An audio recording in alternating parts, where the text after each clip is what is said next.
good evening and welcome to VOS TV Weekly Magazine. I am Dorothea Okoduga. We kickstart the weekly bulletin with President Bola Ahmed Tinubu's state visit to Saint Lucia, where he was conferred with the country's highest national honor, Knight Commander of the Order of Saint Lucia, in recognition of his efforts in strengthening the existing historical and cultural bonds between Africa and the Caribbean. Gift Wenwu tells us more. President Bola Tinubu has been awarded the Knight Commander of the Order of Saint Lucia, the nation's highest honor, during a state banquet held in his honor. The ceremony took place as part of his two-nation diplomatic tour of Saint Lucia and Brazil, which commenced on Sunday. Earlier in the day, Tinubu formally established diplomatic ties between Nigeria and Saint Lucia, marking a new chapter in bilateral relations between the two countries. During his address to the Saint Lucian Bicameral Parliament, President Tinubu proposed the creation of a joint commission on political consultation agreement aimed at deepening structured cooperation within the Organization of Eastern Caribbean States. He also announced full scholarship opportunities for the Organization of Eastern Caribbean States students, a move designed to foster cultural exchange and reinforce Nigeria's commitment to stronger regional partnerships in the Caribbean. Ready to actualize our dreams of getting closer to facilitate, business opportunities, education opportunity, capacity building, and look at other areas of agriculture and food security. We can easily do that by having, a working commission. And we don't have to look farther away. Gift Wenwu reporting for VOS TV Benin.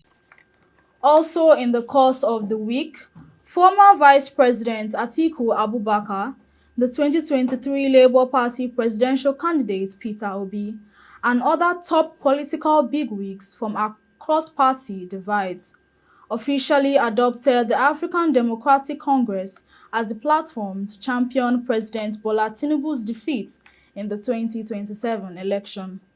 The top politicians on Wednesday unveiled the ADC coalition members at Yaradua Center in Abuja. Former President of the Senate, David Mark, and former Governor of Osun State, Rauf Aregbesola, were announced as the interim national chairman and secretary of the party, respectively. In his acceptance speech, the newly interim national chairman of the ADC, Mark, acknowledged that the efforts by the 2027 coalition to unseat Tinubu will be challenging. The ADC interim chairman stated that within 2 years in office, the current administration has taken control of key democratic institutions and is gradually steering the country towards a full-blown civilian dictatorship. Still on the coalition, the Julius Abure's faction of the Labour Party has issued a 48-hour ultimatum to the party 2023 presidential candidate Peter Obi to resign from the party for aligning with the ADC coalition. Gift Wenwu reports. Trouble looms for Peter Obi as the Julius Abure-led faction of the Labour Party has issued a 48-hour ultimatum to him, demanding that he formally resign from the party following his alignment with a newly formed opposition coalition. In a statement released in Abuja by the faction's National Publicity Secretary, Obiora Ifo, the group distanced itself from the coalition, accusing its members of being self-serving politicians with no genuine interest in national development. The faction expressed strong disapproval of what it described as deceptive political maneuvers, warning that the Labour Party would not serve as a platform for individuals pursuing conflicting political agendas. They further criticized the coalition as a gathering of old and recycled politicians unfit to deliver the vision of a new Nigeria. Meanwhile, Peter Obi has reaffirmed his support for the opposition alliance, emphasizing the importance of unity in the efforts to unseat the current current administration in 2027. He reiterated that no single entity can overhaul Nigeria's challenges alone and advocate for collaborative action to usher in competent and compassionate leadership. The coalition, which has adopted the African Democratic Congress as its central platform, includes prominent figures such as Senator David Mark and former Governor Rauf Aregbesola in key leadership roles. Obi described the move as a product of deep reflection on Nigeria's current state, expressing confidence that collective action is essential to ending poverty, insecurity, and misgovernance. Gift Mwiwu, reporting for VOS TV Benin. In a swift reaction, the Minister of the Federal Capital Territory, Nyesom Wike, described the members of the ADC coalition group as a gang of failed politicians. Jude Aweke completes the report. You are talking about coalition. What's the coalition? Minister of the FCT Nyesom Wike briefed press on the heels of the anti-Tinubu coalition, which recently took over the structure of the African Democratic Congress ADC to unseat the president in 2027. Opposition has even decimated themselves. Wike describes them as a gang of failed and inspired politicians who, according to him, have nothing to offer to Nigerians. David Mark, the daughter, in his federal constituency, won under APC. David Mark lost as a PDP leader. His daughter won under APC to go to Federal House of Rep. He is the leader of the PDP in that area. It's correct. So I was going to... I'm coming. Okay. I'm coming. Number one was the governor. He was the governor. 2023. PDP lost. What does it show? What does it show? The spokesperson, my friend Bolaji, I had him last night, talking about Nigeria is angry. Every time Nigeria is angry, he was a minister under Jonathan. Education. Minister of Sports. Sports. Youth. He left and joined his leaders, Saki, to go to APC. It's correct. They left APC. He lost election 2023 for Senate in Kwara. He lost. Now he has moved again to another ADC simply because he has fallen out with Saki. Now Nigerians are angry. So the point we're making, if I tell you, it's not that we give, okay, when you say people like Amechi, he was this. Of what would he do, Rivers? He was governor, 2015. I defeated him there. He became a super minister, 2019. I defeated him. 2023, supported Atiku. We defeated him.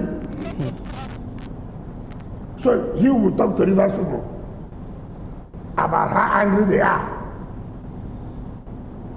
Has he asked how angry Rivers people are with him? Has he asked? On the recent peace pact with suspended Governor Siminalayi Fubara of Rivers State, the minister says he owes no one explanation on the terms of reconciliation between him and his successor. I don't owe anybody any explanation how peace was achieved. What's important is that peace. Yes. Do you like peace? Yes. So what are you going to benefit from how the peace was achieved? The most important thing is, do you have peace? Yes. At what cost? What cost? Perhaps you could help discountenance publications that are saying that one of the terms for agreement was he was not going to come for was that what second. If that is, did he tell you that? Did he tell you that? That's what we're seeking to. No, you cannot say for a moment, I'm not the one going to run election. So if you say that that was the decision, then he should be able to be the one to tell you. What's my business? He has never spoken to you on that. You are the ones who are promoting disunity. making money for your stations. Inviting people, yeah, but it's true. Inviting people to come to your stations to talk. Now, the well has dried. No more oil. Mr. President never invited us. Mr. President never called a meeting, you say this, you say this. The bit I can tell you, the governor met with the House of Assembly, the governor met with the National Assembly, privately. The governor met with leaders. And they said, now having settled, can you now go and tell President we have settled? President never one day. And that's what people do that. Oh, President did this. President trying to force something on people. You don't even know anything. You just see that because no more money will come out to give you to appear and arrive. He also clarifies the allegation of land grabbing and allocation to his children circulating on social media. There are certain stories you come and tell me. And I'll tell you, thank you, when you get up from my office. First of all, calculate the time my time and that's okay. Where we have 2,000 hectares of land.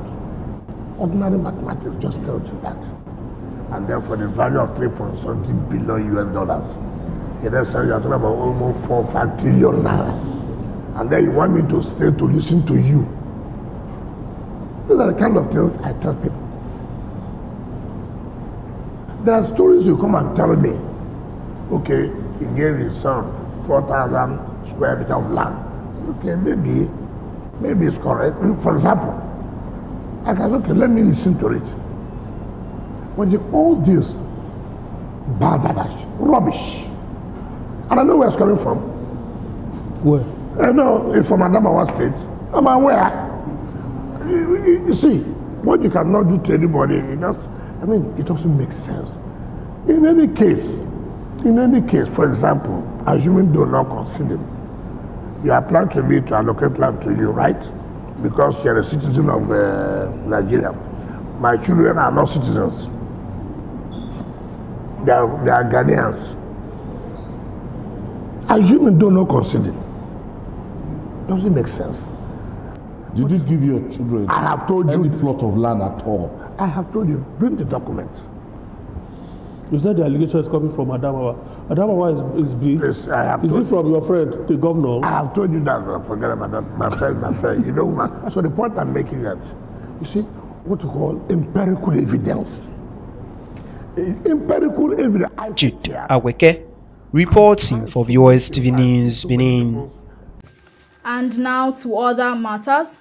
The Supreme Court has reserved judgment in the appeal of Asue Ighodalo of the People's Democratic Party seeking the nullification of the 2024 Edo governorship election won by the Senator Monday Okpebholo, as declared by the Independent National Electoral Commission, INEC. Jude Aweke again reports. The Supreme Court on Wednesday reserved judgment in the appeal filed by the People's Democratic Party's candidate Asue Ighodalo over the outcome of the September 21, 2024 Edo governorship election. The Apex Court made the decision after hearing arguments for and against the appeal. The appeal challenges the results declared by the Independent National Electoral Commission, which announced Senator Monday Okpebholo of the All Progressives Congress (APC) as the winner of the election. The appeal was held by a 5-member panel of justices led by Justice Garba Lawal. Ighodalo's legal team, led by Senior Advocate of Nigeria Ken Mozia, asked the courts to overturn the judgments of the lower courts, which upheld INEC's declaration of Governor Monday Okpebholo as the winner of the election. During the hearing this Wednesday, INEC was represented by Kanu Agabi, who urged the Supreme Court to dismiss the appeal. He argued that the PDP and Ighodalo described the election as illegal and could not ask to be declared winners of the same election. Agabi told the court that Ighodalo and the PDP were inconsistent in their case and urged the judges to reject their claims. Okpebholo's counsel, Onyenche Ikpeazu, and APC's counsel, Emmanuel Okala, also asked the court to dismiss the appeal. After listening to all arguments, Justice Lawal said the date for the final judgment would be communicated to the parties. In the final result announced by INEC, Okpebholo polled 291,667 votes, while Aso Ighodalo scored 247,655 votes. Jude Aweke, reporting for Viewers TV News, Benin. The Edo State government, led by Governor Monday Opeholo, has reiterated its commitment to capacity building and education empowerment for youth to thrive in the state. This was the maiden Youth Impact Forum, organized by the state government in Benin City, the state capital. Chinaza Chineke reports. A convergence of young minds from different parts of Edo State at the Victor Owaifo Creative Hall, Benin City. The event, at the instance of the state government, is the Youth Impact Forum, themed Empowered Youth, Transformed Future.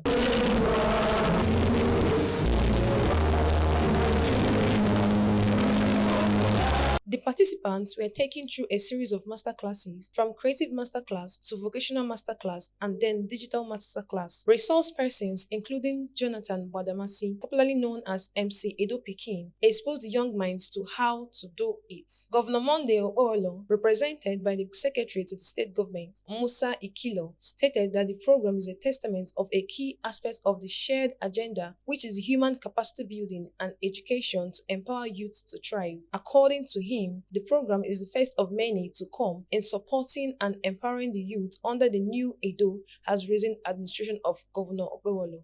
We want to state that as a government, we have very strong inclination towards empowering our youth and ensuring that we give them the necessary tools and create the enabling environment for them to thrive.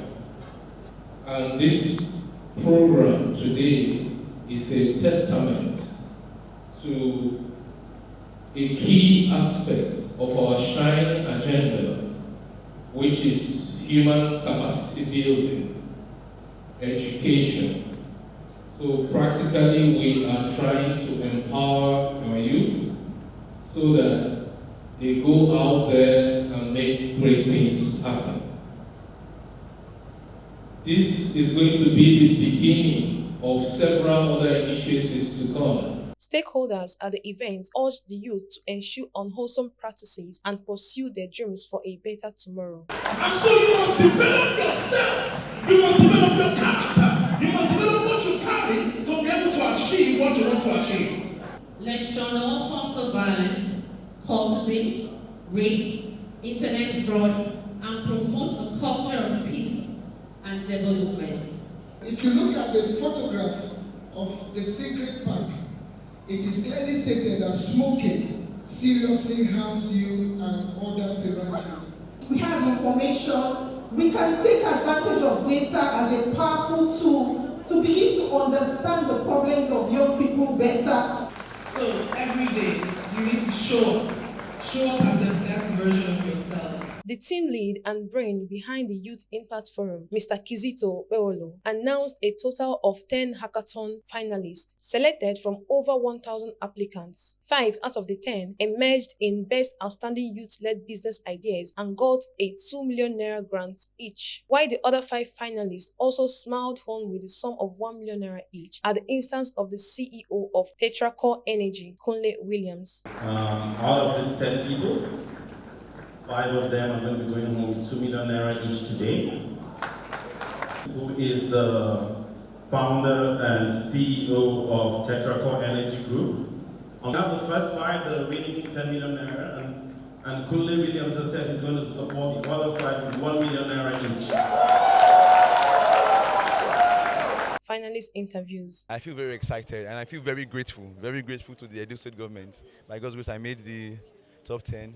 Monday, that was 2 days ago, so they did not actually tell us who, but we actually pitched, and after the incubation there was a panel discussion section on the team From Hustle to Scale with Dr. Enahoro Oka, Juliet Nsika, Oladapo Shegun as the panelist, while Suleiman Alede was the moderator. What was that pivotal moment for you, or turning point that helped your business it is in the midst of what you're doing that people will see that you need capital and then invest in you.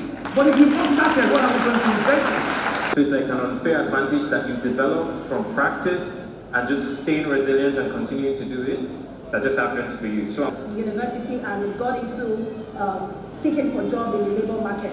The participants described the event as impactful, insightful, and a push in the right direction. I would love to say that this is a really, really insightful event, especially the part where this lady, I don't remember her name, she talked about how data-driven analytics can help you build, like, if you have like a dream or you have something you want to build, like with data, you'll be able to build them. Also, when the co-founder of Bamboo talked, she also said a lot of insightful things. The whole session was so insightful. Yes, I've learned a lot, and one of the things that I have held on to is to be resilient. I should be creative. I said I should start small and grow big.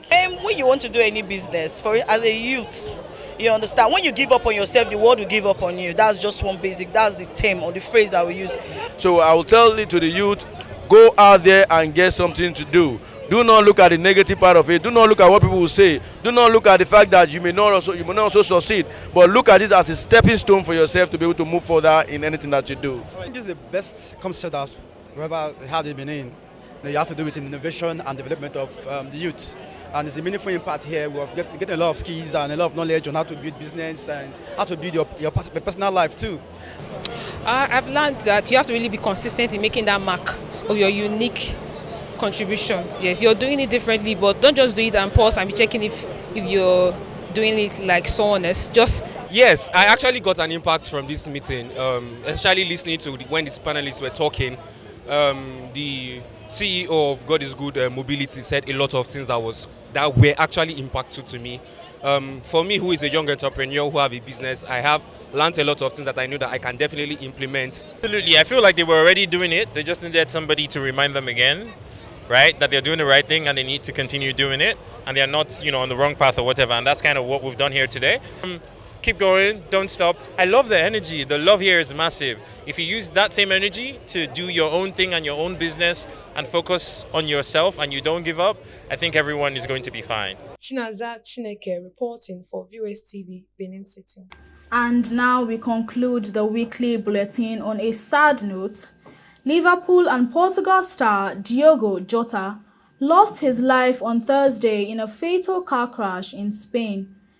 Dennis Ubudien reports that his brother Andre Silva also died in the accident.